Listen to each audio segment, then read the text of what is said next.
do you guys want half phones? Yeah, you guys all have Everyone's got a phones, phone. right?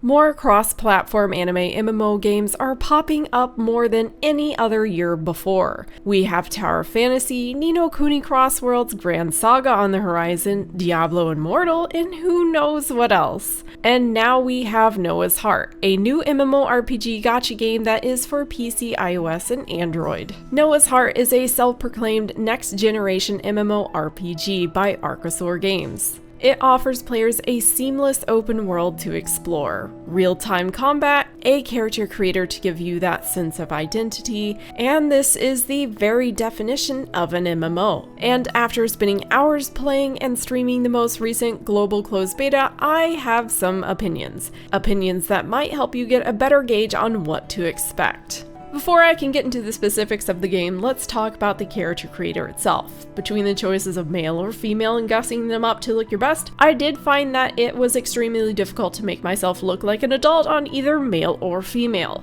So basically you're the chosen hero of the world, but possibly around teen years. So let's hope you finish your schoolwork before going out to be the very best like no one ever was. The character creator itself is fairly good. I didn't feel like I could make anything too crazy or unique, but still cute and colorful enough to give myself a flair of me. There is options like tall, short, skinny, chubby, tan, light, makeup, a small variety of hairs, and various choices of eyebrows and irises. I'd love to show you more in detail, but unfortunately when I started this game, it was on my phone in the middle of the beach with barely any internet, as it was a mad race to get in. It was supposed to be a closed beta, but it was pretty much for anyone to join so long as you made an account before the cap was reached. Poor STIX, despite being invited, couldn't join as it filled with a lot of folks very quickly. But anyway, you'll be faced with choosing a weapon type, and don't freak out, you can change this at any time. There is sword and shield, pole arm, dual blades, and bow. Each weapon type has a skill tree to unlock to make you an even more formidable foe on the battlefield. I'll actually go into more detail upon the combat in a little bit, but first I want to talk about the world itself. The world is huge with the changing weather and day and night cycles. It's actually round and explorable by means of horse, swimming, grappling hook, jetpack, trains, boats, airships, and NPC cars. The overall theme is a steampunk virtual world with endless possibilities, and it does feel rather endless. If you want to go to an island, just hop on a boat. I had no clue where the boat was taking me, but I just trusted the process. Being a curious explorer, I just let the boat take me wherever it wanted, and I ended up in a level 70 area somewhere in the jungle. I couldn't really find anything to do there, probably because it was a level 70 area, but it was rather lovely to ride around and see. I spent the total of 3 weeks exploring as much as I possibly could to try and see as many things as I could.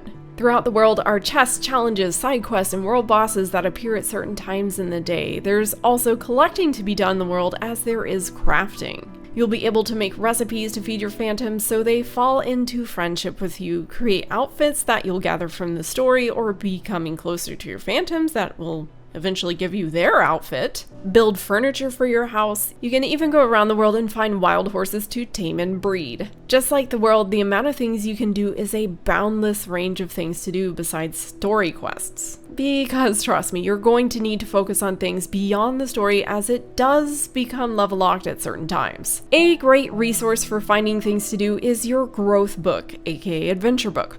For the sake of time, I most likely won't be delving too deep into what there is to do because that's going to take me a while, and this is already going to be a very long video, so strap in. So in superficial terms, there are dungeons called realms where you'll face different challenges with increasing rewards, phantom training where you can fight alongside your phantom of choices to garner rewards to level them.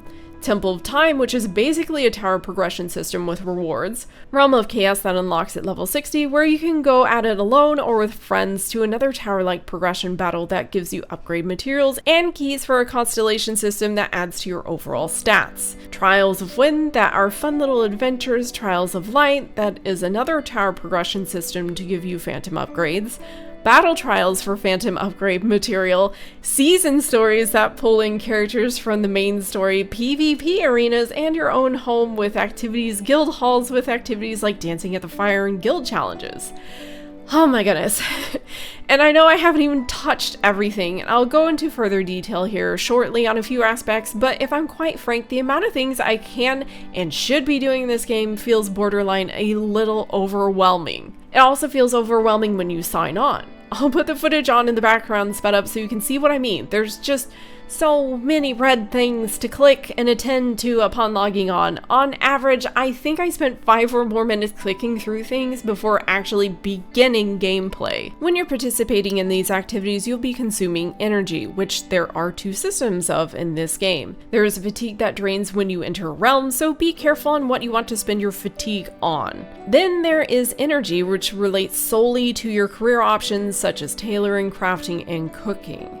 Both of these will replenish each day. And as I mentioned at the start of this, there is a gacha system. It is a standard gacha system that we're all becoming more familiar with since the explosion of Genshin Impact. After 60 summons, you are guaranteed an SSR drop. If one drops before the 60 mark, the chance will reset. Though something a touch different is a wish list. You can add the SSR or SR character of your choice to a wish list that will increase the chances of the character drop for the day. The wish list will reset every day, so make sure to set your wish before you roll. Duplicates will just be fed into leveling your phantom, so nothing is wasted. Should you have friends on your friends list, you can share a luxury of exchanging friend points that will also be used towards more summons on the Friendship Phantom card. So make sure at least you find active friends for your friends list, otherwise you're stuck with regular card pulls that will utilize lucky coins, which appear to be purchasable probably upon release and obtaining from world activities, and also something called diamonds, which can be acquired simply by doing things about the world and guild contribution. The phantoms themselves are utilized in dungeons, and you'll want to pick one to possess you, but they will not change your looks. This will only allow you to not only have your weapon of choice, but the skill set of your phantom. It's important to level them, as they level more abilities will unlock.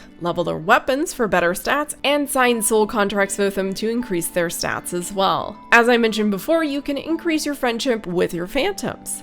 As your closeness with them increases, so too will your conversations. They will begin texting you, giving you quests, and generally giving you gifts as you give them gifts. Upon maxing them out, you will then obtain their outfit and of course need to craft it at the tailor. One thing that does bother me about the phantoms is the fact their artwork looks absolutely stunning, but the stark difference between the character card and what they actually look like in game is honestly unsettling. But beyond looks, each phantom is unique and fun to play, and you can kind of figure out what style works best for you, especially in dungeons and PvP. The combat itself is auto lock-on, and your 3 phantoms besides the one that is possessing you come alongside you into battle and will navigate themselves. The dungeons can typically be done with real people or just you and your phantoms. The social choice is yours. Most dungeons do have an option for auto combat, but should you have a timed event, like in the one dungeon where I needed to collect rocks before the timer runs out, the phantoms will just stare at you while you do all the work, whereas real players would assist. Very few challenges require real people, even if it makes it faster with real people, which is a nice antisocial choice for myself. World bosses are fought with real people, and only the phantom possessing you will come along for the fight, so choose your strongest one. PvP also utilizes real people, or at least I think so. Some of the PvP matches I went into, no one was moving, it just kind of occasionally hit me, but I'm not entirely sure if they were bots or not. Also, the music in the PvP was a whole on bop. Like, I can't just listen. Wait, why is he just standing there? Don't just stand there! Please! Come on. You gotta be ready for the war. You gotta be ready for the battle. You gotta claim the win, it's yours. Do you hear the music? Leave your enemies dismantled. No, they ain't got a chance. They wanna leave you behind.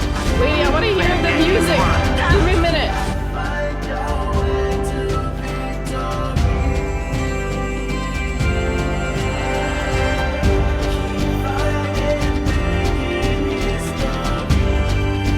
I suppose this is where I should state there is no auto combat in PvP except in one singular mode. There are 3 modes of PvP that can be done 5 times each day and 2 modes that require specific days and times. The 3 modes are Honor Arena, where it's you versus the other person 1 time. Top Duel will require 3 phantoms to possess you for a total of 3 rounds. Fantasy Arena, which is a totally hands-off combat where your team fights the enemy team and just last man standing. Team Match, which I was able to jump into, is 4 real people versus 4 other real people, and the team to reach 8 kills before the timer has run out, or the highest number of kills before the timer runs out, wins. Then finally, the ultimate operation that I honestly didn't even get a chance to get into because of locked days and times, and the fact it looks like it requires 100 people. I can't I can't get in, so I mean I'm tried. I don't know what happens here. I apologize. I also can't really talk about the combat without also touching upon how it felt to play the game on PC versus phone. So as I mentioned at the start of the video, I did have to start out playing on the phone as I was at the beach. The controls were okay for the phone, but when I finally got home to the PC,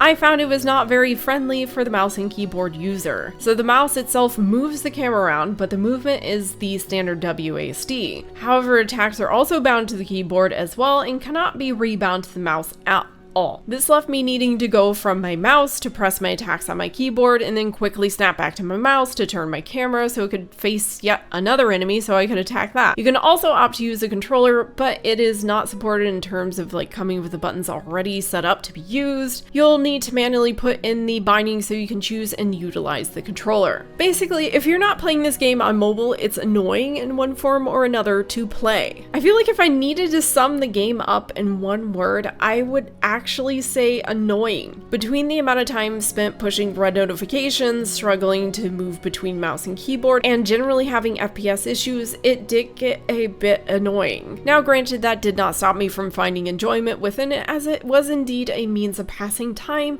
and it does indeed have some features I enjoy within a game. The exploration is fun, the amount of things you can do is nice, and the little challenges you'd find were also fun. But there's a lot I believe that needs to be rectified before I can say I'd choose this game over other cross-platform games that are coming out this year within the same genre. However, if this game still looks interesting to you, and it is interesting, you can go and pre-register now for rewards upon launch, and I'll put the link down below for the website so you can easily find it. Anyway, this was MRSSSTIX, logging off for now. Bye!